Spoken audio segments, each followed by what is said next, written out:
All right, good afternoon. Thanks once again for joining our Enhanced Workforce IEP ISS Staff User Webinar training. This is the second of 3 of the exact same trainings we are providing for staff users around this change. Please note that while you are dialing in, you are joining in listen-only mode. Therefore, if you have any questions throughout the training, please use the Q&A panel located in WebEx to provide your questions. We will then hold your questions until we get to the Q&A session towards the end of the call.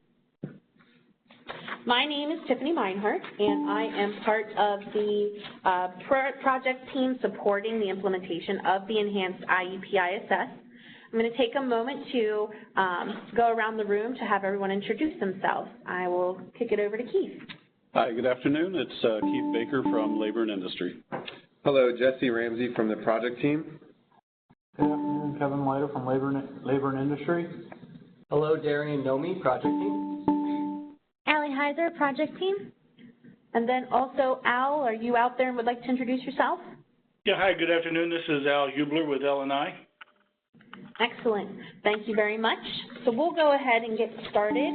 Before we jump right into the system, what we're first going to do is talk about what the changes are to the individual employment plan and individual service strategy, and what specifically does that mean for you? How are you being impacted? So I'm going to kick that over to Keith.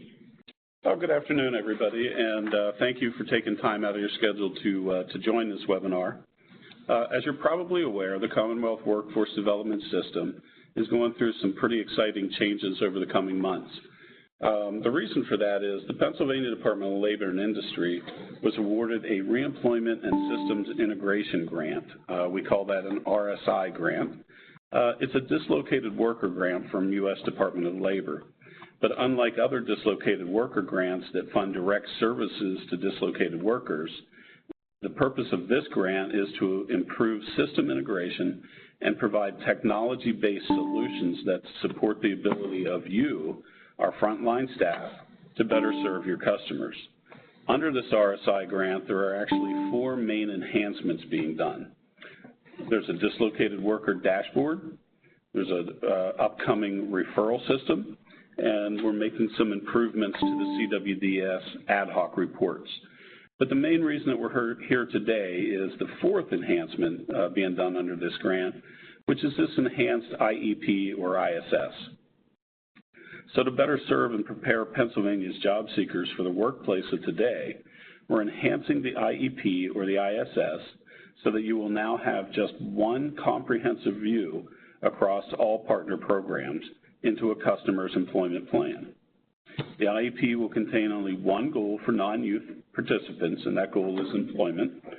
The vision is to change the structure of the IEP so that one overarching plan is created per participant across all workforce programs instead of one IEP per program. This enhanced IEP will allow you to better meet the goal by understanding your customer's barriers, interests, skills, etc., in a single view. This will allow for increased collaboration between partner programs who serve that same customer and have the same goal for that customer. In addition, our customers themselves can access the IEP online and receive updates to better engage them throughout their journey to employment. Something to keep in mind, though, as we work through the design and development of this IEP and ISS, we kept asking ourselves, how can we make it easier for staff? How can we automate some of the functionality?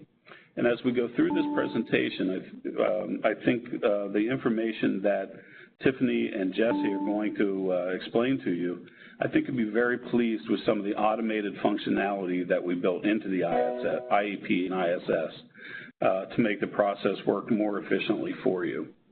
So with that, I'll turn it back over to Tiffany. All right, thank you, Keith. So as Keith mentioned, there are multiple benefits that we are expecting to see out of this enhanced CWDS IEP ISS. He's already walked through several of those, which are increasing the collaboration between programs by providing that one active IEP ISS that's shared across the program. becoming more customer-centric so that staff users across programs can access or share information such as barriers, skills, interests, and so on from one high-level view of the customer. Enhancing that customer engagement, like Keith said, by providing users or job seekers with the ability to access their IEP ISS through PA CareerLink dashboard. And then lastly, we're also, by transitioning to the CWDS 2.0 platform, we're providing you with a more responsive design. And what I mean by that is that the CWDS 2.0 platform will actually adapt itself based on the device you're using. So in addition to a desktop or laptop, you can access the system via a tablet or a mobile device, and you'll still be able to interact with the system in a very clean and easy way. So let's talk about this new participant-centric IEP ISS. So let's first talk about what is the plan structure in the CWDS system. So on the left-hand side, you'll see how you currently interact with the system when you're working with a participant. So we have the participant, and for each participant, they may be enrolled in or participating in one or more programs. And so for each program, they have a case, and for each case, they may have one or more plans. And from within each plan, you may create multiple goals, barriers, and services. So each program staff user has their own plan and their own goals, et cetera, that they're identifying and working with the participants separately from one another. Versus our new IEP ISS, you'll see from the right-hand side, that IEP ISS came to the highest level. So right underneath participant, you first see that you're accessing that IEP ISS. So all staff users working with that participant will access that one IEP ISS for that participant. Within that plan or that IEP ISS, you'll see that barriers, skills, interests, employment details, and progress notes are all shared at that highest level as well. So for instance, if you go in and you're working with the participant and you create their plan and you add a barrier and a skill, and then my friend Jessie, who's working with the same participant, goes in and accesses the same plan, and then when they're meeting with the participant says, oh, you also have this interest, he can add that interest and we can both see those barriers, skills, and interests that we've both identified, so that we're sharing information and trying to expedite that process of data collection and updates. Underneath that, we then have an overarching goal. So whereas you each had goals that you were identifying with your participants separately, going forward there'll be one overarching goal for non-youth participants, which is employment. For youth participants, you can have up to 3 goals, which would be employment, individual development, or education. And then under that goal or goals, each program staff user would then create an objective or objectives that would help you work with that participant around a specific activity in order for them to be able to attain that overarching goal. And then within each objective, you would add any planned or delivered services, and also you have the ability to identify any training programs. The biggest takeaway from this is the fact that there will be one active plan, or IEP ISS, for participants going forward.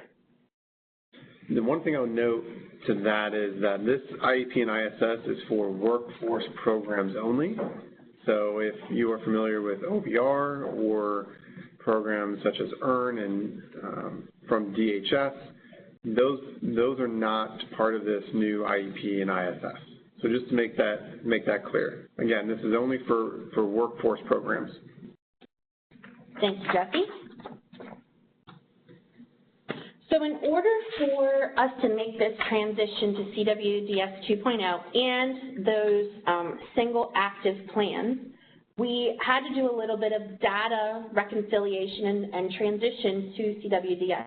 So the first thing was today when we go through the process of transitioning to CWDS 2.0 with Go Live, what will be happening is any workforce plans associated with an active case for a participant will be merged into a single active IEP ISS, while plans associated with an undated case will be merged into a single closed IEP ISS for that participant in CWDS 2.0. So after go live this afternoon, when you log back into the system, you'll see that, and you access CWDS 2.0, which is what we're showing here. So in order to access this new plan functionality going forward, from our staff homepage, you would press CWDS 2.0, and then I'll walk you through a demonstration shortly of how you would then access the IEP ISS for a participant in CWDS 2.0. That's the big thing to be aware of, is then once after go live this afternoon, all IEP ISS or plan-related functionality will no longer exist in CWDS, but will have been transitioned to CWDS 2.0. No data will have been lost. It's just simply moved over to CWDS 2.0, and those plans will be merged as identified. And again, just to reiterate that the plans that are being moved over are workforce-only plans associated with workforce cases. Absolutely. Thank you. So then let's talk about, at a high level, what does this new enhanced IEP ISS look like?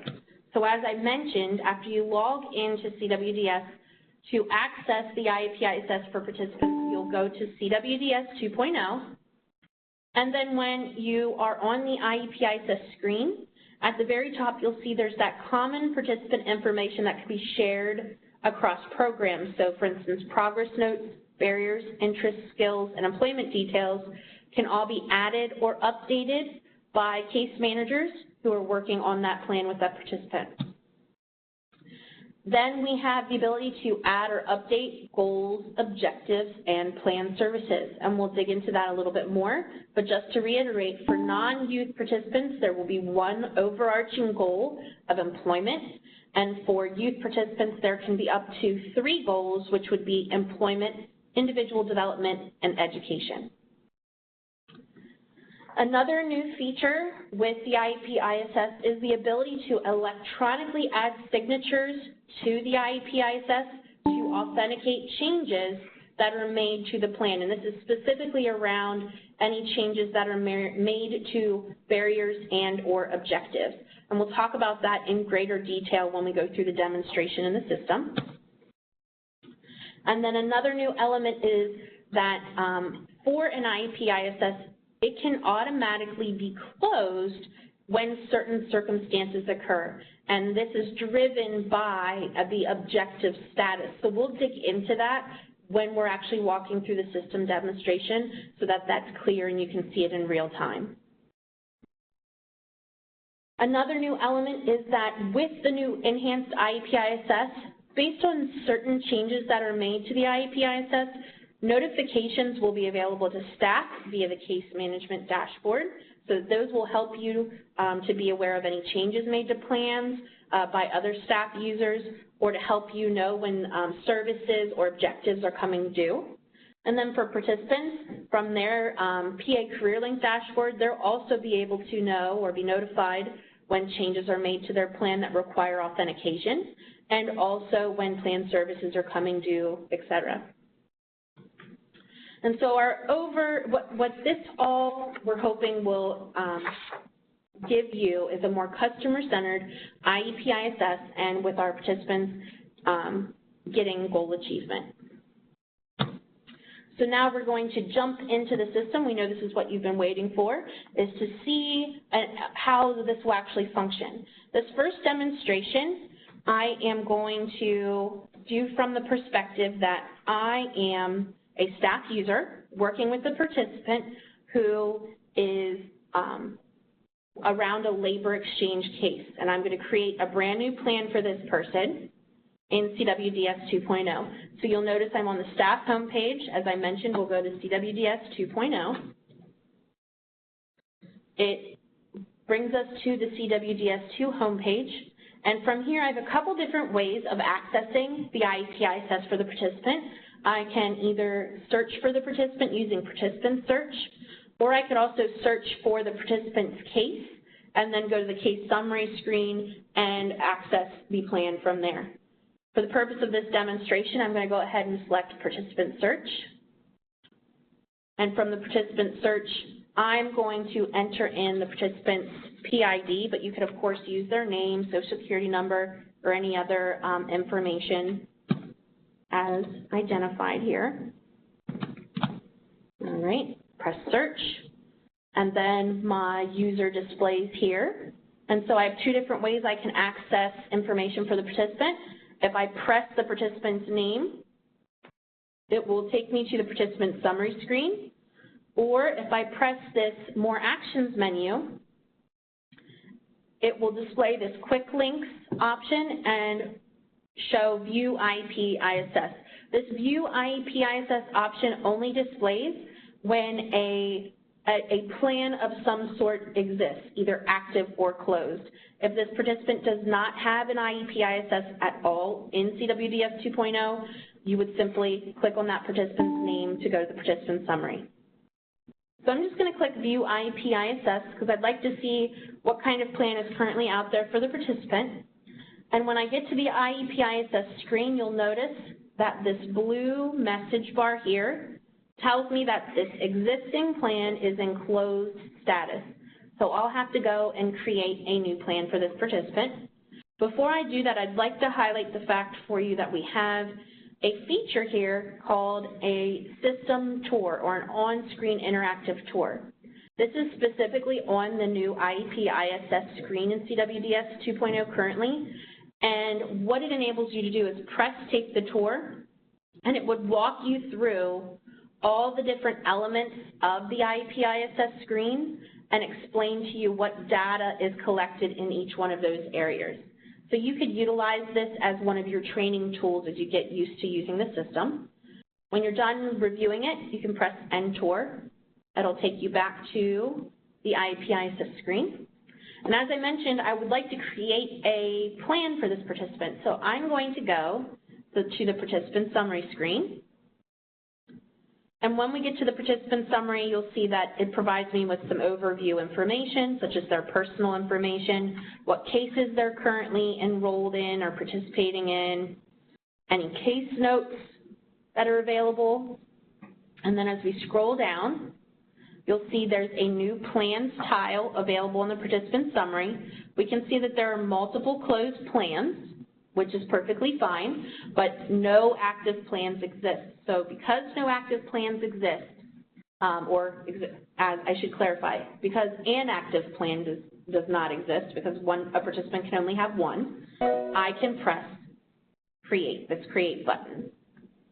It brings me back to the IEP ISS screen, but you'll notice there's a new blue message window here that lets me know that I could pull over any existing information, barriers, interests, or skills from the most recent IEP ISS. So that would be the most recently closed IEP ISS. If I'm not sure if I want that information, I could press View IEP ISS, and it would provide me with a PDF of that I could review. But let's say I already know I'd like that information, so I'm going to press Yes, Copy Data. And the screen will refresh. And then as I scroll down, you'll see that the customer and plan information was already pre-populated when the plan was created, and it automatically identified today as the plan date. And then as we scroll down through the IEP ISS screen, the first thing we encounter is the IEP ISS Progress Notes section. What's important to note is that currently there aren't any progress notes associated to this brand new IEP ISS for the participant, and I also don't have the ability to add a progress note right now. The reason behind that is when I created this IEP ISS, currently we are not identifying yet what case is associated or what cases are associated to this plan. That, the tying of a case to the specific IEP ISS happens or occurs only after the goal has been created and then an objective is added. And when I show you the objective creation process, you'll see that is the point when we identify which case is aligned with this IEP ISS through that objective. So we'll come back to that then. then you'll see that the barriers section already has some pre-populated information. So if you remember, I pressed yes, copy data to bring over some information from the most recently closed plan. And so it did pull over a barrier for me. So if I press edit, I'll be able to see what information is documented here. So we can say that this is related to a labor exchange case for the participant, and that the barrier information was already displayed or entered here. And we can see that this is currently an other barrier type, but that we have several other options to choose from as necessary. So we would populate this information per a typical process. We'd identify whether or not the barrier is surmountable. And then you'll notice there is a prompt here at the bottom that is probably unfamiliar to you. It's called Participant Authentication Required. So as I mentioned earlier, as part of the new IEP ISS, you have the ability to add an electronic signature to the IEP ISS to authenticate changes. So for barriers and objectives, this prompt, Participant Authentication Required, will display, and you'll be required anytime you add or revise a barrier or objective to identify whether or not authentication is required by the participant. So I'm going to just press no for the time being so that you can see. Oh, actually, I'll press yes. I apologize. When you press yes, it'll also ask you to identify whether or not the staff needs to authenticate changes as well. And this will be your ability to add your electronic signature to authenticate these changes to the barrier. In this, it's important to note in reference to authentication, the IEP ISS does not force you to authenticate any specific change. You're being advised to refer to your programmatic guidelines around when electronic signatures for authentication will be required. For now, I'm going to press cancel because I didn't want to make any changes to this barrier. I just wanted to show you what the fields were. And then as we come back to the IEP ISS, the next section is the interest section.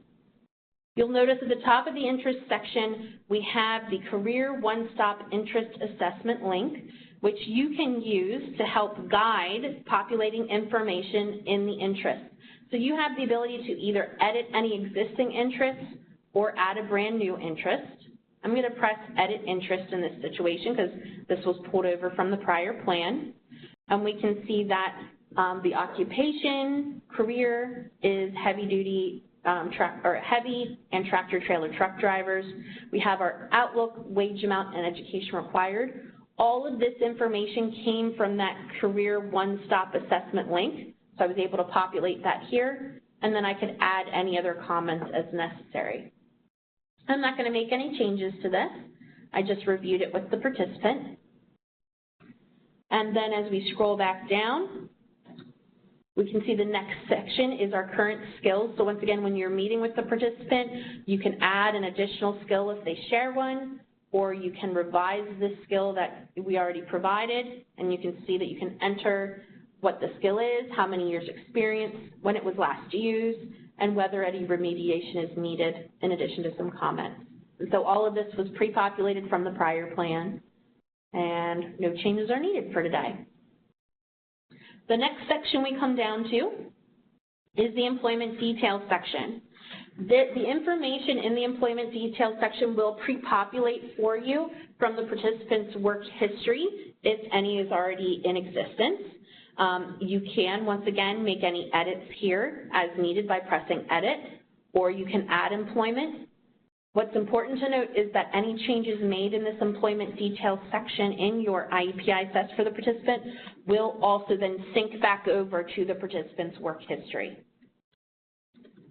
So after we've reviewed and or added any necessary common elements, we then move into the goal details section. And so this is a non-youth participant, so I'm going to go ahead and move forward with adding the employment goal.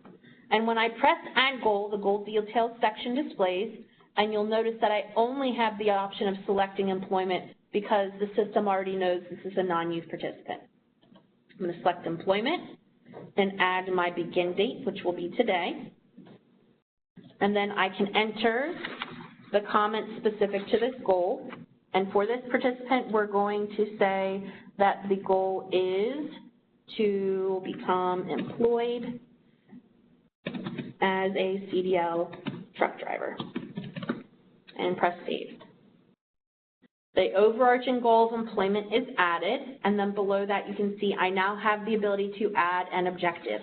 And so this is the area where I'm now going to identify the specific objective for the labor exchange program. So I'm going to press add objective. The objective details screen displays, and from here I'll select the appropriate program. We're working with the participant around labor exchange. It's important to note that the program drop-down menu will only populate the programs to which that participant is currently has an active case. That's what we'll display here for you to select from. So our participant has multiple active cases, but we'll select labor exchange. Then the case drop-down menu will auto-populate with only those options that are available for labor exchange, so we'll select that case. And then we come to the Objective Manager field. This is a brand new term for CWDS 2.0, and so we're going to take a pause here and we're going to go over a couple important things about this Objective Manager term and field. So in CWDS 2.0, like I mentioned, PA Career Link case managers and career planners will have the new system role of Objective Manager. And this role provides you with the ability to create and manage an IEP ISS and all of its elements. This term is specific to CWDS 2.0, and it does not reflect nor have any impact on your professional title within your organization. So I just wanted to make sure everyone was aware of that. When we're speaking specifically around this Objective Manager drop-down menu, the individual identified here, so for instance, we have this populated with a generic name, but my name's Tiffany Meinhardt, so in production, when you see this live later today, it would say Meinhardt, Tiffany as the Objective Manager here. So it defaults to my name. If I'm creating the objective, but I actually want to assign somebody else as the as the Objective Manager here, sorry about that, I can press the drop-down menu, and the individuals who are available to me to select from are other staff who have the AP Case Manager role within my local workforce development area. So anybody that would be displaying in this list are, once again, staff users who have the AP Case Manager role in my local workforce development area. So I can select any of those individuals, but I'm going to leave it as myself. Here's a couple other things to note, is that once you save this objective, that Objective Manager assignment can only be changed by individuals with the AP Supervisor LO and AP Administrator LO roles. And then lastly, specifically around this objective details screen, once this objective is created and saved, the only individuals who can make revisions to it in the future are the objective creator, in this instance it would be me, the Objective Manager, once again in this instance it would be me because I am the name that displays in the Objective Manager dropdown, and then individuals who have the AP Supervisor LO and AP Administrator LO role. I know I just went over a lot, so I just want to let you know that in the appendix of this presentation, which we will be uploading to the Help Center to make accessible to you, we have a slide that goes over all of that information so that you can re-review it. Just want to make sure that, I know that was a lot to take in at one time, so please feel free to come back and review that. So now that we've identified our Objective Manager, we'll move on to completing our objective here. So our title for this one is going to be Veterans Program. And the description of this objective is that the veteran with a significant barrier to employment is lacking, a high school diploma. or equivalent certificate. And then the responsibilities for the objective will be that the case manager will assist and guide the veteran through a process of acquiring the GED. Once we enter those required fields, we then move to the begin date. We can identify the date that we're going to begin this objective. So for this, we're going to say today is the day I'm going to begin this objective. And then I'm also going to put the estimated end date as today's date because I know that I am delivering this service today as well. Oh, sorry, let me clarify this. We're back in the objective. Ignore what I just said. This is the objective. I jumped ahead at one action here, and we're going to make our objective. For this one, I'm going to make it a little bit, right around 45 to 60 days out. Apologies there. And what's important to know about this estimated end date is that it helps drive some notifications on your case management dashboard. We'll show you what that means later, but basically it will help you to manage which objectives are coming due within a certain time frame. As I mentioned earlier, for objectives, we have to identify whether or not participant authentication is required. In this instance, I'm going to say yes, participant authentication is required because I'm creating a brand new objective. But as I mentioned earlier, please refer to your program-specific guidelines around this. And then I will also identify whether or not, as a staff member, I need to add my electronic signature to authenticate this change. So I'm going to say yes as well.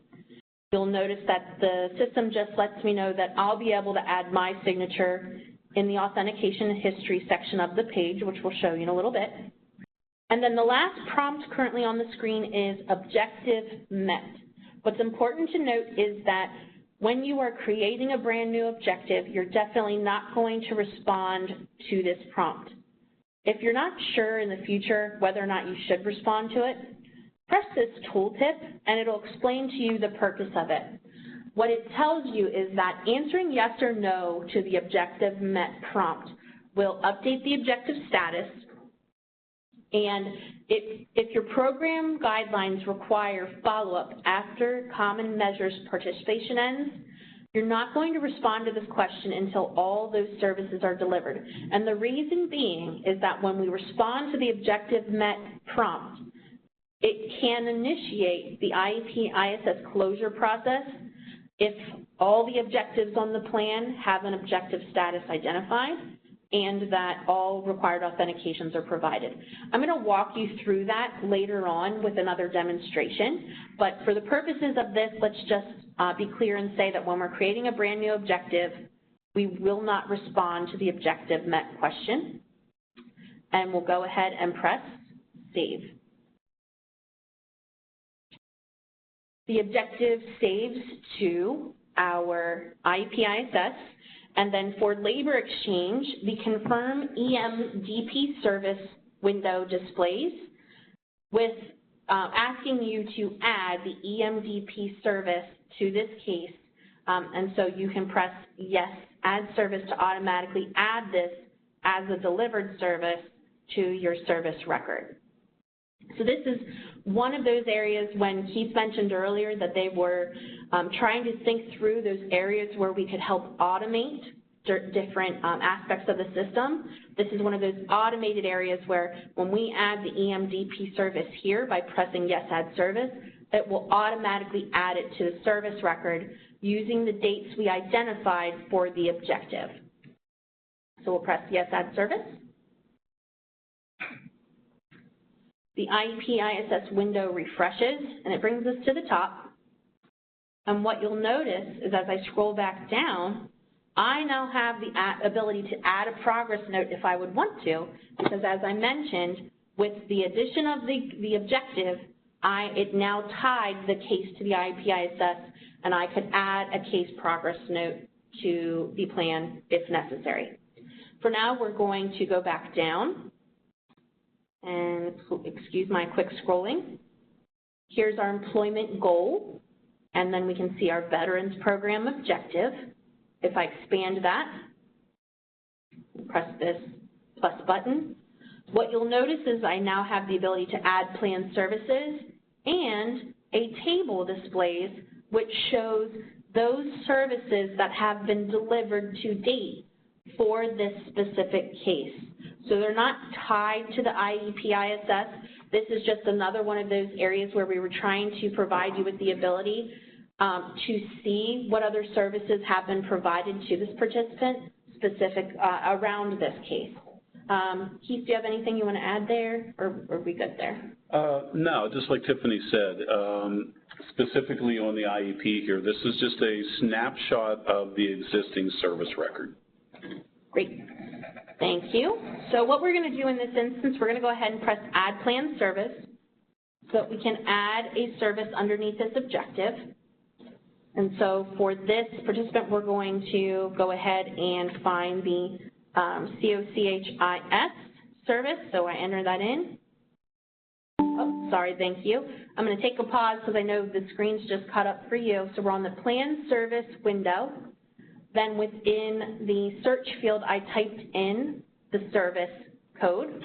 The other options I have here are if I know what category this falls in, I could select it from the drop-down menu. So for instance, if I put in testing, the system automatically refreshed and showed me what service is available for testing for labor exchange, and I can press select to identify that as the service I plan to provide. And then as we scroll down, we then identify the begin and estimated end date. So I'm going to go ahead and put today's date as our start date.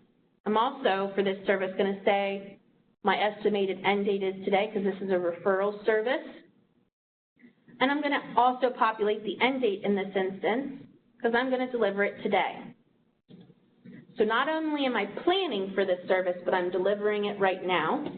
So I've entered all this information, and you'll notice there's a status drop-down menu. Before I select the status, I'd like to show you that down here at the bottom, we have two options, Save and Add Another, and Save. If I were to press Save and Add Another, it would enable me to go ahead and add another service to this plan. Or if I change the status, you'll notice a new button becomes available specifically for completed, partially completed successful, and partially completed unsuccessful statuses.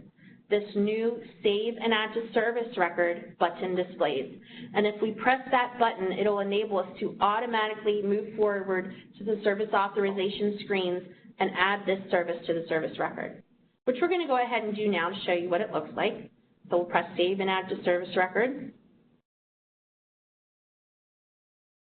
There we go. And you'll notice it brings us to CWDS, from which we would update the fields as necessary, and then continue through those screens as we normally would. This process should be familiar to you. This has not changed. And just one point to note is that the system knew some information about this service, so it filled in the information for you. And so now you can continue, just basically verify that that's accurate, and then continue on with adding that service. I'm just waiting. There we go. The screen refreshed. We're on the next Workforce Service Details screen. Once again, like Jesse said, you'd review what is on screen and press Continue to proceed through our service authorization screens. And it brings us to our Service Details Confirmation screen where we press Save and Finish. Jesse? Yeah, but I just want to note one other thing, that if you, on the previous two screens, if you change that service, then and follow the flow, it's going to be a little different than if you just kept the same service. So, Tiffany, go ahead and press Save and Finish. And instead of us going back to that add service in the service authorization process, it takes us back to the IEP and the ISS. So I'll summarize. Basically, whenever you use that feature in the IEP and ISS, carry that through, and it'll bring you back to the IEP and ISS. All right. So as you'll note, we came back to our IEP ISS in CWDS 2.0. And as we scroll back down, and I'm going to just scroll a little quickly for you, we get to our employment goal, our veterans objective. When we expand it, we'll see that COCHIS service shows as a planned service, but all the information I enter displays here. It shows as completed for this service. If I have additional services to add, I can do so by pressing Add Planned Service. And so, for instance, I want to also add Stannis to this. So I'm going to go ahead and search for Stannis. And once again, select to select that specific service, and then go ahead and populate the rest of the information, the estimated begin and start date and end date. And then let's just say, for instance, I was not planning to deliver this service, or was not planning to deliver this service today, but instead it was going to be in the future. So let's just say by next week. And then I can identify the status, so I'll say that we're in progress for this.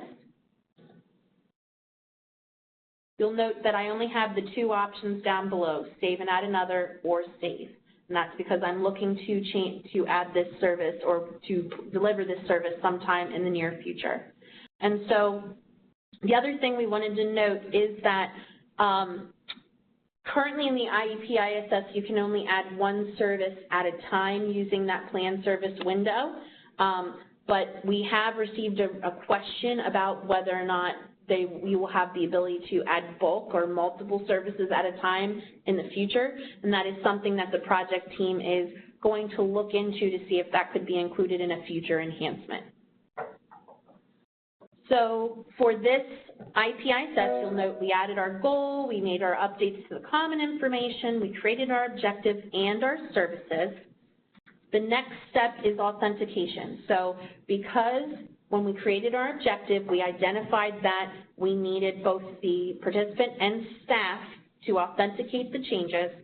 At the bottom, this section now provides us with the Add Signature buttons and identifies for which item we're requiring that participant signature and staff signature.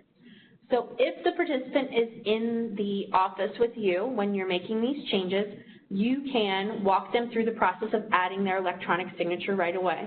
So for the purpose of this demonstration, we'll pretend that the participant's here with me. We press Add Signature. The electronic signature window displays, and they can go ahead and add their signature. If they are happy with it, you can press Add. If they need to make any changes because it's not representative of their signature, you can press Clear. It'll remove this information and you can re-add the signature and press Add. So as we mentioned earlier, when it comes to authenticating changes and using this electronic signature button, you'll be able to use this. You can either use your mouse, your trackpad on your laptop, or if the participant or yourself are using a tablet or other touch-enabled device, you could simply use your finger to add your signature here. So in this instance, I actually used my mouse, and I press Add. You'll notice that the View Signature button displays instead of Add Signature, and the date auto-populates to today's date. For youth participants that are under the age of 18, you would also be required to add the parent, guardian, or responsible party. But because this is a non-youth participant, I don't have to add a signature here. But you'll notice that it still is waiting for my staff authentication, so I would follow that same process to add my signature and press Add. We're just waiting for the screen to catch up here.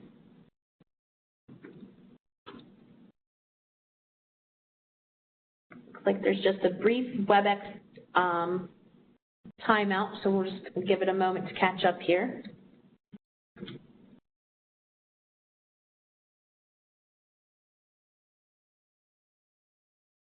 There we go. Thank you for your patience. So we come back to the IEP ISS. You can see that the staff Add Signature button changed to View Signature, and the system now prompts you to make sure that you save these signatures to the IEP ISS.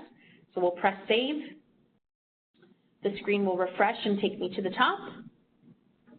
And now, lastly, if we would like, we could add some case progress notes.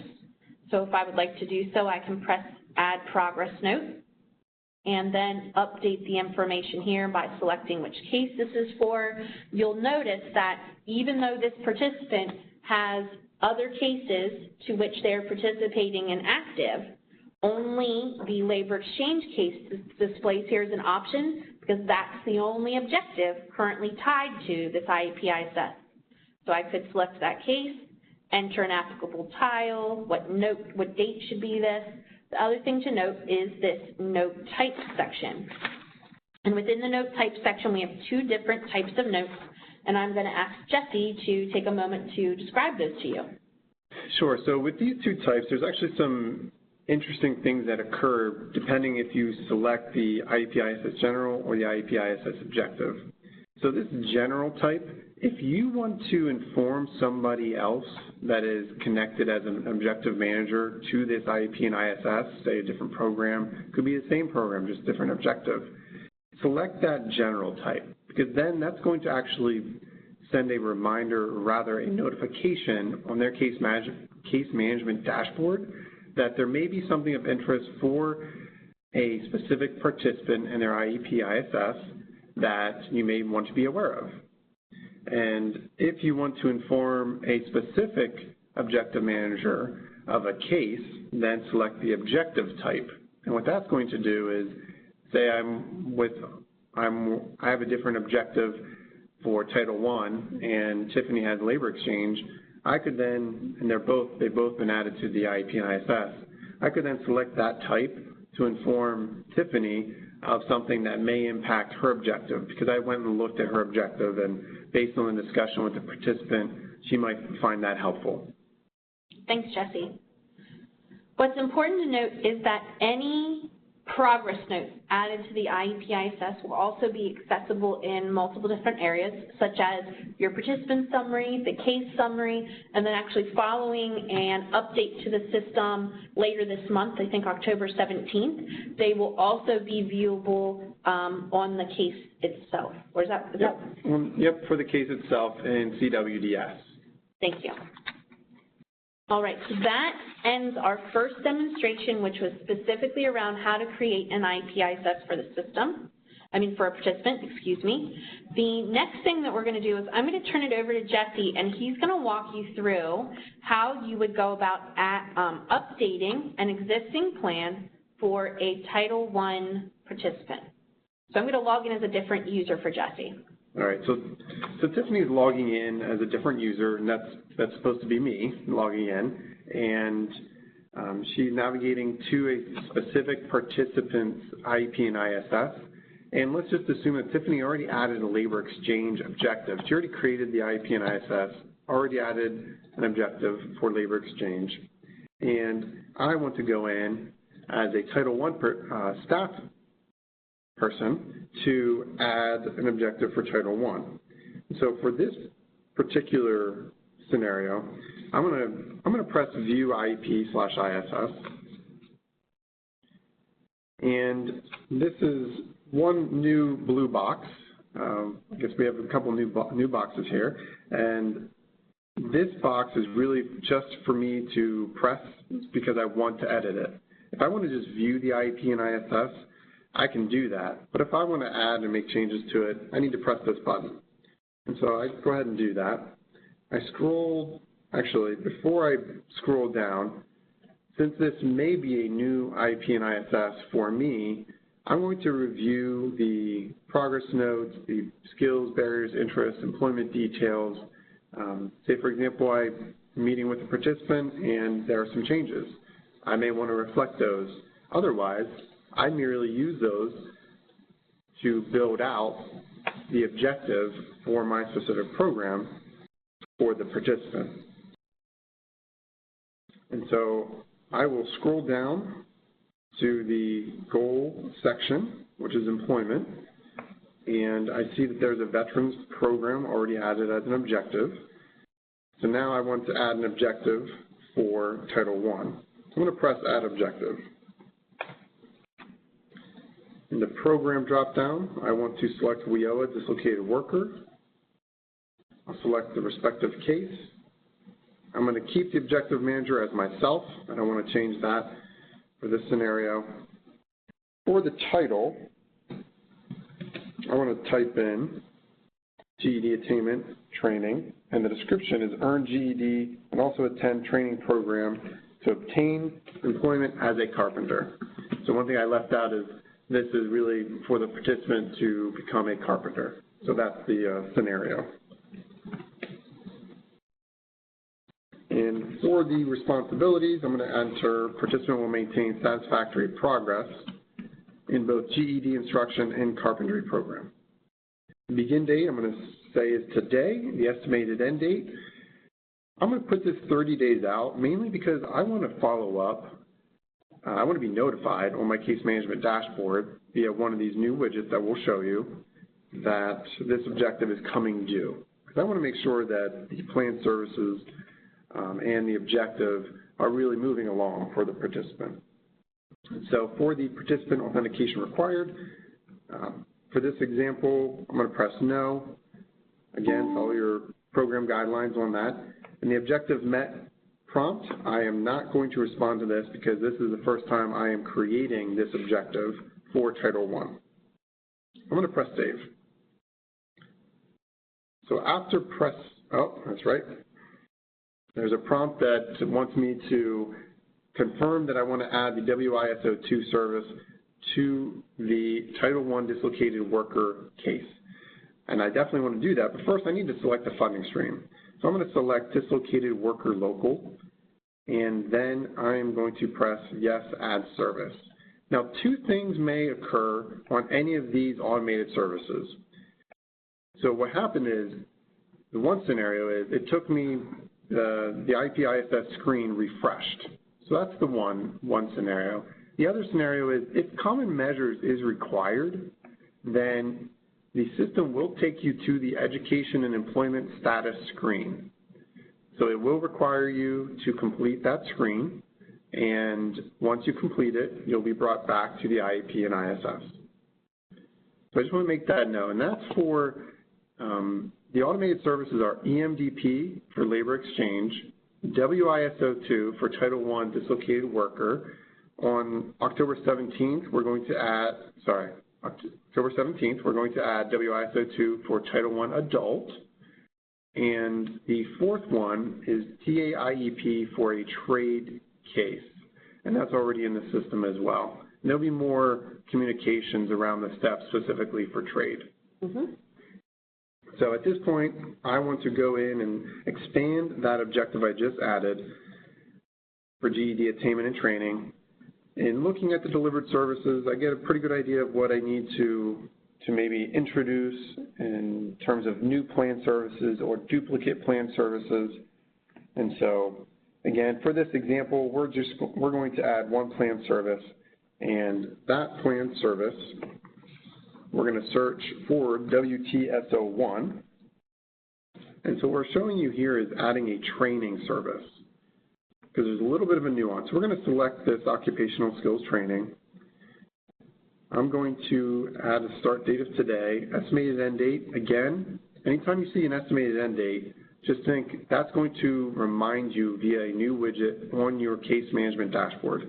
So I'm going to say November 5th as a reminder to myself. Since it is not started, I'm going to change the status to not started. And I could add some comments, but the one difference here that you didn't see before is because this is a training, you can add some training details. And there is a new button at the bottom that says Save plus Add Training. So I actually do want to do that because I'm going to add some details. And before we press that, just want to clarify that the Save and Add Training button will only display for training services for the specific programs. So what happens is the screen refreshes and there will be a training program window to which I can search and locate the specific training that I want to add. And so I'm going to type in carpentry. I want to see what comes up. So I press search, and again, based on your specific participant and where they live, you'll select the appropriate one. We're going to just select one for just to demonstrate. So you can add some comments. I may want to add comments here to further support the planning effort for the specific training, maybe a particular vendor that provides the training. And so I'm going to press save, and you'll be taken back to the IEP ISS main screen. So to confirm that the training details have been added, I'm going to expand that objective again. And then I'm going to also expand the specific planned service. And within that planned service, I now see that the Job Ready Carpentry and Cabinetry and Wood Technology course has been added.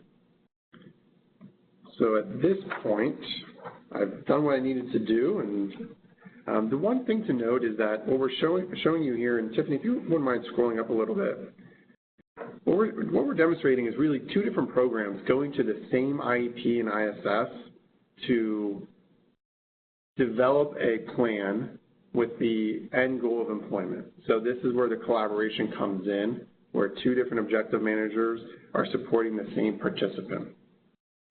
So, go ahead. Yep. And then as a side note, you'll notice that the authentication section, we don't see any add signature buttons, and that's because Jesse did not identify that authentication was required for the new objective that he added. So that is just an important note for you. And Tiffany, I'd like to also add just a reminder to staff that the add plan service and the add training details that Tiffany and Jesse just displayed are an enhancement that's added to this IEP to make things easier for you. You're already in the IEP, you're already working with the individual. Instead of having to leave the IEP and go over to the service authorization in CWDS legacy, you can do all those activities right here from the IEP. On the other hand, you don't have to do the planned services directly from the IEP. If you'd rather leave the IEP, go over and do the planned services over in the legacy system, you're welcome to do that. We didn't take that functionality away, but we think it's much more beneficial for you as staff working with the individual to just stay right in the IEP and conduct business there. And what's important to note are the services that display on the IEP ISS are then viewable for the job seeker using their PA CareerLink dashboard, the widget that we'll show you a little later. Right. All right, so then let's switch and do one more demonstration about updating a plan, but we're going to go back to the labor exchange case for this participant. So we're going to switch hats here, and Jesse's done his work with this participant, and we're going to say some time has lapsed, and I, as the staff worker who is working with the participant around their labor exchange case, I'm going to note that they've attained their GED, but they're still working with Title I around their trying to get their carpentry certificate and then to get employment. So I'm going to go ahead and go back into CWDS 2.0 for this participant. So once again, after I search for the participant, I press View IEP ISS. It's going to bring up that IEP ISS screen, and as Jesse mentioned, I need to press Edit IEP ISS because I want to make some changes to their plan based on the fact that they have achieved or earned their GED. So I'm going to scroll back down. I can, as Jesse mentioned, I can review the IEP ISS. If he added any progress notes, I could view them to see what changes he made. I'll re-review the barriers, interests, and other details with the participant to make sure that nothing has changed. And then as we get back to the goal details section, you'll see that even though I'm the labor exchange staff user, I can now see that Jesse added that GED attainment and training objective for Title I here. But I want to edit our labor exchange objective, so I pressed expand. We can see that over time, I have marked some of the services that we've provided to this participant as completed. And we have one more service here, Sutter High School equivalency, that I want to update and show that it's been delivered. So I'm going to go ahead and press the edit button for Sutter. It's going to open that plan service screen that we looked at earlier. I'm going to scroll down, and now I'm going to mark this as completed. And once again, I could say partially completed successful, partially completed unsuccessful, or completed as a status. And then I'll update the actual end date. And let's pretend this is in the future. So I'm going to say that October 17th, this was completed. I can add any comments. And then as we showed earlier, we can press save and add to service record.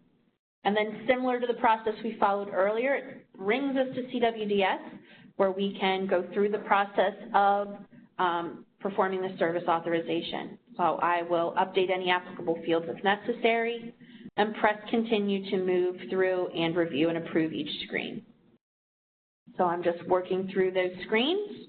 And then as we showed earlier, when I press save and finish, it's going to bring me back to the IEP ISS. And as we scroll down, when I now expand the Veterans Program objective, we'll see that all of the services that I had planned have now been delivered and marked as completed.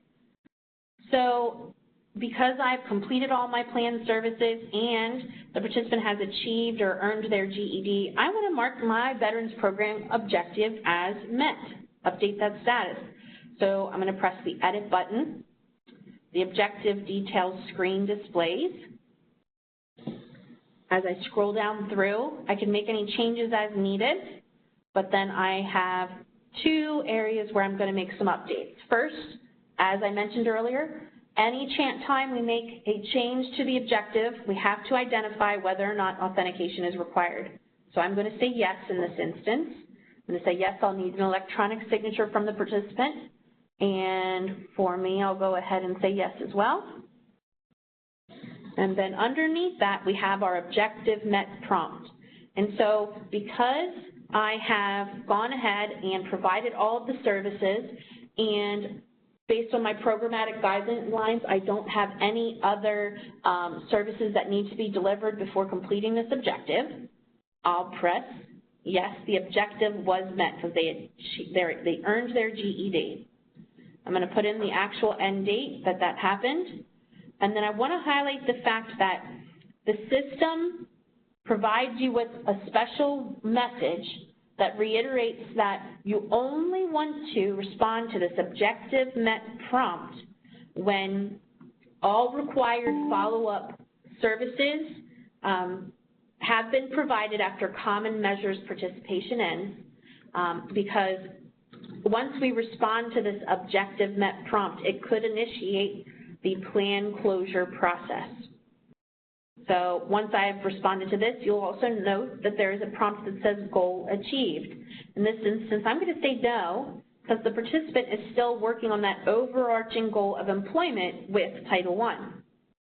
So I'll go ahead and put in my end date here.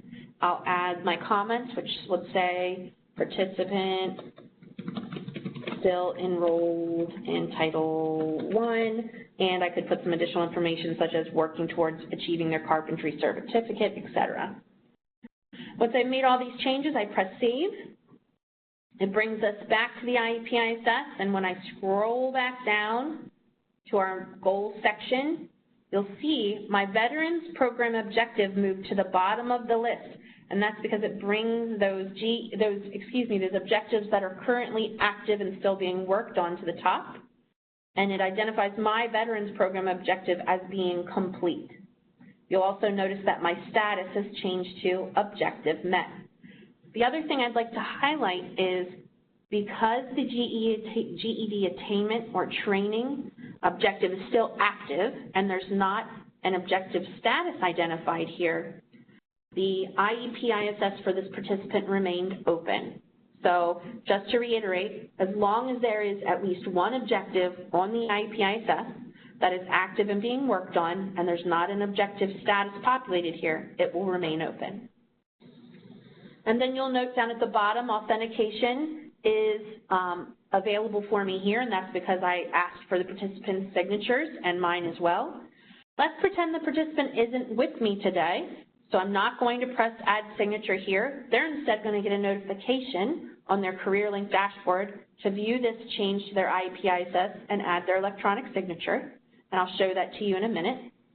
And then we have our authentication history section. I need to go ahead and add my signature for that change I made to the objective. And once again, I'll press save to add my signature. And then I could go back and add my progress note to this before closing out and walking away. So we've walked through a couple different demonstrations for you. What we're going to do next is talk about some program-specific elements of the IEP ISS for trade and RESEA. So for the trade program, when you are creating an objective for that specific program, trade will display on the objective details screen in the program drop-down menu. So you'll select trade and you'll complete all the fields on the screen as required. And then as Jesse mentioned, after you press save, that TA IEP service will, the system will prompt you to confirm that the TA IEP service has been delivered, and you'll press yes to automatically add this service to the service record. So in reference to trade, the project team will be reaching out with some additional guidelines in the very near future, within the upcoming week or so, and that will provide you with some guidance around how you will utilize the IEP ISS to document any trade-related planned services. So we're not going to walk through those today, but we will be in contact. And then for RESEA, a little bit more has been done specifically around how this program operates. So on the objective detail screen, first and foremost, what you'll note is when what we have to select first is labor exchange as the program. When we select that drop-down menu, RESEA is not a program available in the drop-down menu, but instead you'll select labor exchange, and then you'll select the labor exchange case from the drop-down menu. When you complete both of these fields, the system will automatically check to see if the participant is participating on a RESEA or has a RESEA case. When they do have a RESEA case, this blue message window will display, or this message will display, and it will provide you with the ability to identify whether or not the objective you're creating is specifically for the RESEA program. And so if we press yes, then the system automatically populates some required comments or automated comments into the description and responsibility fields. What's important to note is that while the system is automatically providing some commentary here, you should review it and make updates to any of those areas that are identified with brackets, such as I have circled here that you are identifying the name of the workshop as well as the date and time for this participant. So you'll just review these and make any edits as needed. The other thing to note is that the Objectives Manager drop-down here works a little bit differently. So if you change, or whomever is selected as the Objectives Manager for an objective that you're creating for the RESEA program, that Objective Manager will automatically be assigned as the primary case manager for the RESEA, for the labor exchange case. So I just want to be clear that whoever is identified as the objective manager for this RESEA objective, they will automatically be added as the primary case manager for the identified labor exchange case. Once we complete all the other required fields, you'll notice there's a new box below that says, or button below that says Save and Add RESEA Mandatory Services. When I press this button, the Add RESEA Mandatory Services window displays, and it automatically checks off services that are expected to have been delivered to this participant, and then enables you to select from one of two case management services to also confirm that you have delivered this to the participant as well and add it to the service record. The two different services that are available here to select are either for non-vet versus veteran case management services. So you'll check the box for the appropriate one and then press Save. So this is specifically for the RESEA program. A couple things to note. If while creating the objective, you identify labor exchange as the program and select the case, if the participant is not currently enrolled in the RESEA program, this blue message window will not display because the system checks, it'll see that it's not participating in RESEA, so it will not ask you to identify this as a RESEA objective. Additionally, we will be sending out, via the CWDS Help Center, we have created a RESEA-specific quick reference guide that you can review. And then I also know that the training team for DLI has made some updates to their RESEA desk reference that I'm sure they'll make available to you as well. Anybody want to add anything there? All right. As Tiffany said, in the top right corner of the display that's there, again, the person you select as the objective manager will automatically be assigned as a primary case manager for a RESEA program. Now, again, what I said earlier, keep in mind we did not take away any existing functionality. So you can do one of two things. If the person currently logged in creating this objective is not the person you want to be the primary case manager, have them select the person who you do want as the primary case manager. Or, again, we've not taken away any functionality. You can go back into CWDS and reassign a person as a case manager to a case. Great. Thanks, Keith. So the next thing we'll jump into are these new notifications that are related to the IEP ISS. So for the case management dashboard, what you'll see are there are 3 new tiles and 3 new widgets that help you to either be notified of changes that are made to an IEP ISS for which you're an objective manager. And so this really helps to enhance that collaboration and transparency between staff users working on an IEP ISS together. And then also we see the widgets on the bottom. These actually support you in managing the IEP ISSs for which you're an objective manager by letting you know which services or objectives are becoming due or where we have authentications that have been pending for a certain number of days. So I'll actually go in and do a demonstration of that in a moment. And then secondly, as I mentioned, for job seekers, they will have the ability to go onto the PA Career Link dashboard, and you'll notice there is a new My Plan widget available to them, which will identify if any barriers or objectives have been updated and require signature, or if there's any planned services that are coming due. And so once they click any of these hyperlinks, it will automatically launch the IEP ISS for them. So I'm going to do a quick demonstration of both of these. So from CWDS 2.0 as a staff user, if I go back to the landing page and press launch, it'll launch my case management dashboard.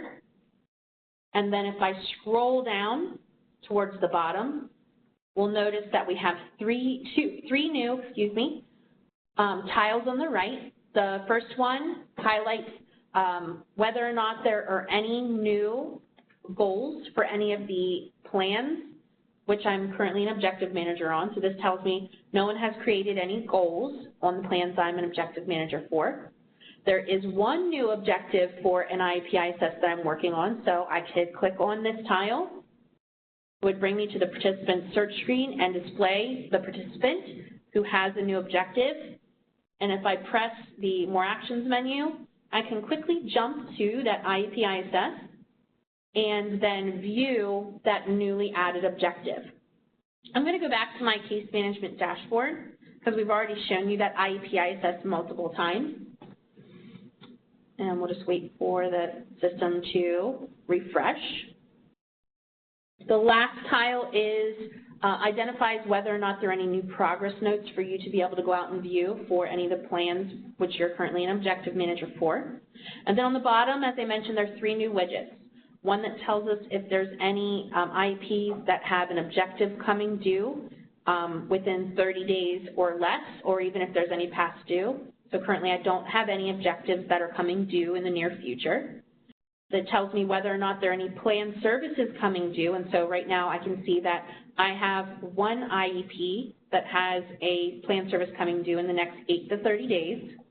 So I could press this one IEP ISS here. Once again, it would bring me to participant search where I would then press the View IEP quick link to go ahead and view that those plan services to figure out which ones are coming due. So that's the notifications from the staff user point of view. As I mentioned, there is a third widget as well, which one it identifies if there's authentications pending for any of your plans as well. So then from a participant point of view, I'm going to log in as a participant for a demonstration. So I'm logging in to CareerLink.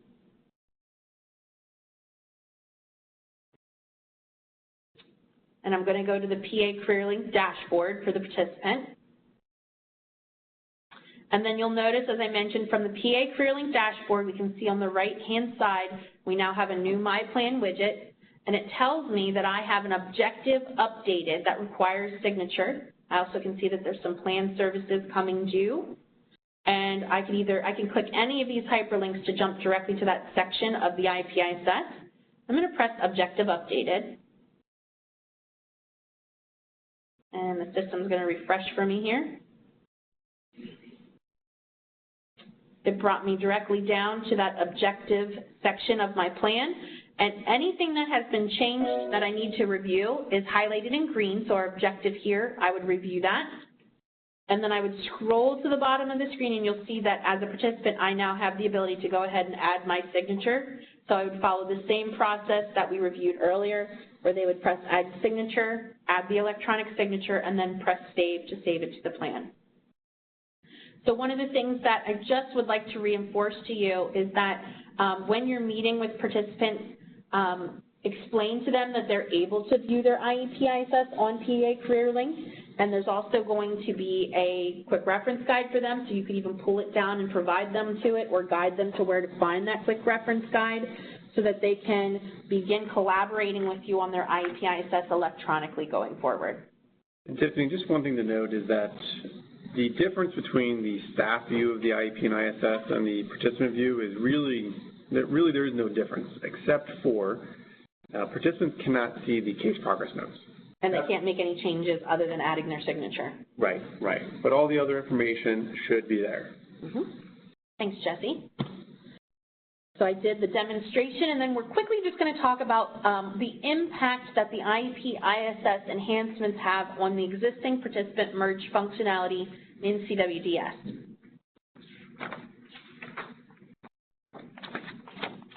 So prior to requesting participant merger, we're advising that so when you need to request for participant merger, prior to submitting that request, we're asking that you review both the primary and secondary records, and then if an active plan exists for each, the primary and the secondary participant records, work with your partners to determine which one of those cases to close. The big thing, just to reiterate, is going forward, a participant may only have one active case. Therefore, we cannot complete the merger process if two plans exist for the participant. So once again, you'll walk through the process to close one of the plans so that only one active plan will exist once the merger is complete. Feel free to review this slide in detail on your own and reach out if you have any additional questions about that merger process. So some other things to make you aware of. The Change Champion Network, what is that? So to make you aware, there are staff users at the majority of the PA CareerLink offices who have volunteered to act as the point of contact for you and your peers at your PA CareerLink location. And what their role is first and foremost, they're engaging with the DLI project team in calls on a regular basis to make sure that they're aware of any changes that are occurring to the system. They're also going to work with you to answer any questions that you may have or raise up any feedback or concerns that you may have about the system. And then any information or answers that we provide to them during our status calls, we're asking that they then relay those back to you. So they're one venue for you to utilize as support during this transition to the new IEP ISS. We are providing a list of who these PA CareerLink champions are. So currently I have half the list displayed on the screen. I've organized it by workforce development area and then by PA CareerLink office. And so we know who is the change champion for each office. As a side note, this list, so we will be uploading this presentation to the CWDS Help Center. We'll also be adding just a table that highlights who these change champions are so that you can pull it down if necessary. And then next steps. So for you, the next steps to be aware of are, first and foremost, Go Live happens today, later this afternoon. And so as a reminder, that means that all plan-related information will exist only in CWDS 2.0 going forward. So when you log back in later tonight or Tuesday, Monday, you'll see, you'll want to access CWDS 2.0 when creating or revising any IEPs or ISSs. Keep an eye out for communications. We'll be sending out a Go Live email which reinforces all of those training materials that are available, and we'll be sending out some communications in the future. And then also post-implementation support. So after Go Live, please reach out to your CareerLink Change Champion to submit any questions or give any feedback about the system, because we'll take your feedback and utilize that to look at possibly doing some additional enhancements. If you cannot connect with your PA CareerLink Change Champion and or do not have one for your office, you can use the email address on screen that is for the Bureau of Workforce Partnership and Operations Training Resource Account. The same email address has been included in all of the communications and the training invites that we sent out to date. And so for your information, what training resources will be available?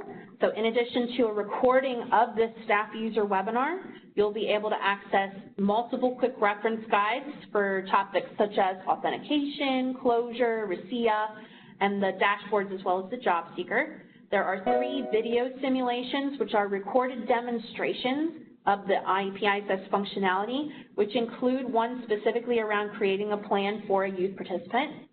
We highlighted the system tour for you already, and then any additional help guides that are drafted based on your feedback will also be available, and these will all be in the CWDS Help Center.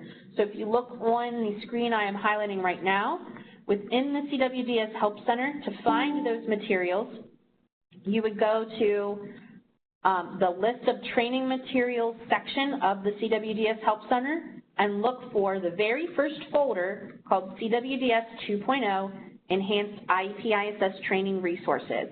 The screenshot's showing only 2 quick reference guides, but currently all 5 are out there, and we'll be uploading links to the simulation videos probably later today or early Tuesday. So now we are going to take a pause and review the questions that you've submitted so far. While you are waiting for us to respond to your questions, we will be beginning a poll. So we're going to ask that you take just 2 minutes to respond to the polls that we are broadcasting right now. And that will help us understand the effectiveness of this training.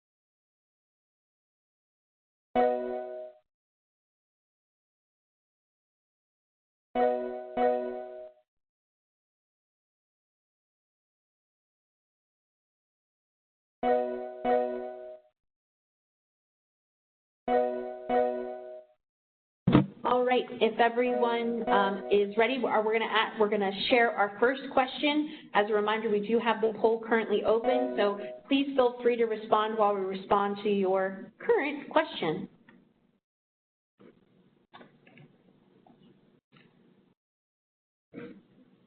Thank you, Tiffany. Thank you, Keith, and thank you, Jesse, for also going through that webinar training. First question that we have documented, will this IEP ISS functionality work across the board with DPW IEPs for EARN and work-ready programs? Yep, so good question. This, again, this is IEP ISS is only for workforce. At this point, DHS IEPs, or rather DHS plans, are not a part of this. If you are somebody that works on for EARN, for example, and you log in with a DHS login, then you will continue to use the plans as you normally do within CWDS. That is, you will not use the CWDS 2.0. However, if EARN staff have a workforce login in addition to their DPW login, they would be able then to see this IEP and interact with it. Yep. And also, for what it's worth, there are discussions to bring DPW into the IEP as well at some point in the future. All right, before we go to our next question, just wanted to let you know we're opening up one more new poll for you to respond to. So please feel free to respond to that while we answer your next question. Darian, back to you. Thank you, guys. We're going to rattle off a few terms that we were wondering if you would be able to provide definitions to. First one being the Career One-Stop Assessment. Career One-Stop Assessment on the add skills. On the interests. Or interests, yeah. So the Career One-Stop Assessment is really a tool that is available for individuals to kind of research various careers and then use that information to then add as an interest to their IEP and ISS. And on the IEP, if you notice there is a hyperlink off to the Career One-Stop website, which is where you'll interact with that tool to provide or to work with your participant to work through those questions to develop interests. Okay. Another question is, are all services added through the IEP for work, WP, adult, dislocated worker, and youth? That's Wagner-Pfizer. Wagner-Pfizer, yeah. Okay, yeah. Labor exchange. So the question is, are all services added through the IEP? So now just to clarify, the IEP is where you identify what services to provide, that is, planned services. When you want to document in the service authorization process that services were delivered, you will then do that as you normally do outside of the IEP and ISS. So in other words, think of the IEP as the planning, and in CWDS, the service authorization as the delivery, the documentation of those services. Right. And I also want to point out, I may have misspoken earlier when I talked about planned services and delivered services and mentioned, you know, and again, I mentioned we did not take away any of that functionality over in the legacy system to enter services. I may have mentioned that you could do planned services over in the legacy system, and that may not be quite correct. You can still do the delivered services in CWDS, and you can do the planned services over in the IEP. Yeah, the confusing part is just that we want you to be aware of the services that were already delivered, and that's why they display within an objective. So they're really for your planning purposes, so you don't have to go over into the service record within CWDS. Right. So our next documented question, how do you determine which case to select for a progress note? Whether it be workforce, labor exchange, or WIOA, middle one. It would be the program for the case that you are currently working with. Thank you, Keith. Next question. What if something is added to the plan and the participant is at home and does not have the ability to then authenticate the IEP ISS from home? what is the other option? So, yeah, there were a couple questions around that. Say, for example, somebody doesn't have a computer. PA CareerLink is a mobile-friendly site, and so you can log in using a mobile device. That is, if it's like a smartphone, or even an iPad or a tablet, something along those lines. Anything with connectivity. But yes, that probably doesn't differ really from what exists today in terms of how do you get signatures. Right. Yeah, I would say, you know, that process going forward would be the same as, you know, how do you obtain that authorization today? Following up with that, if a parent, guardian, or responsible party is not available to perform their signature, is there a location on PA CareerLink or another area that they can add their signature?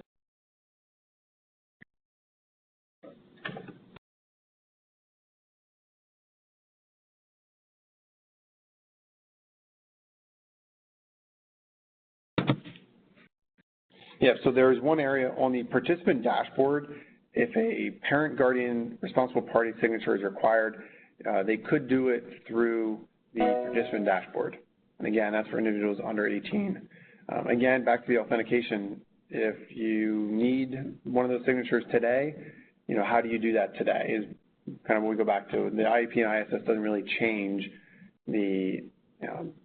that factor. Right. It just provides you with one more option for obtaining those signatures, and that would be electronically. And then as a side note, when I just did the demonstration of how you access the IEP ISS from the participant dashboard, from PA CareerLink, when we scrolled to the bottom, on the left-hand side was the add signature for the participant. On the right-hand side was the add signature for parent, guardian, or responsible party. So they would do it from that exact same place. Back to you, Darian. So another definition question, briefly. Could you define what EMDP stands for? Oh, EMDP is the Labor Exchange Service Code for Employability Development Plan. It's a service code that signifies that you've created a written document called an IEP.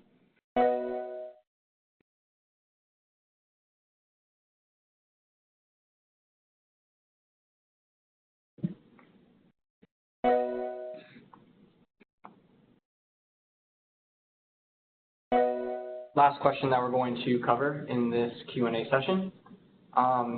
Will all of this information be available in the CWDS training site so that staff can practice?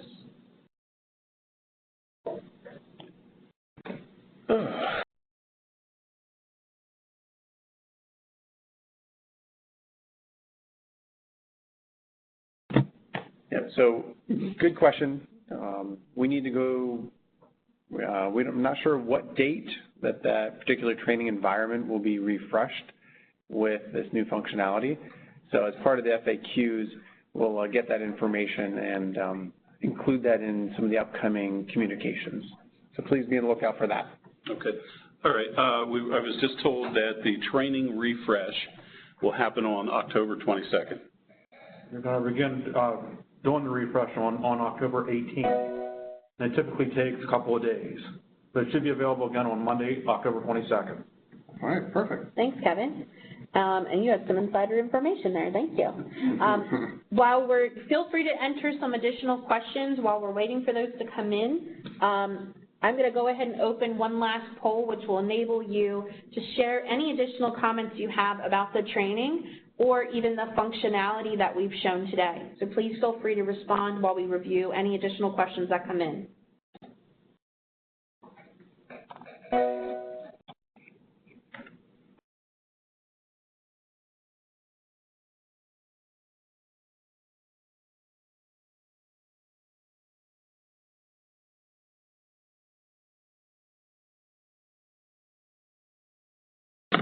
Yeah, one other question was around RESEA participants and requiring them to authenticate the IEP and ISS.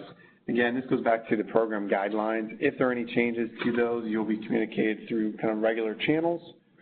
And, the follow-up question was, if so, must it occur during RESEA, or can they do it independently at a later date and time? And I'm pretty sure, don't hold me to this, but I'm pretty sure the RESEA policy states that the authentication should happen with the participant at the personalized service meeting before they leave. Okay, good. And Keith, this is Al. That applies to the staff as well. Oh, good point. Thank you, Al. For RESEA. Yep. So then, given that, just to close the circle on it, when you add an objective for RESEA, then per that guideline, you'll want to say yes to participant authentication required and yes to staff authentication required. Right. Okay, good. Yep. Thank you, Al. You're welcome.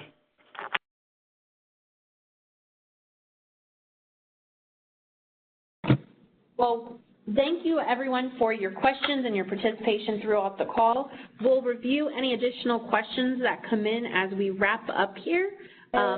As mentioned, if there are any questions you have after the call that need to be answered, reach out to your change champion or feel free to email the BWPO training resource account. We'll also be having a staff user training again on Tuesday that you can feel free to join to review all of this information again and ask your questions at that time. Thank you, everyone. We are eager to see what you think of the system when it goes live this evening. Have a great day. Have a great weekend. Thanks, everybody.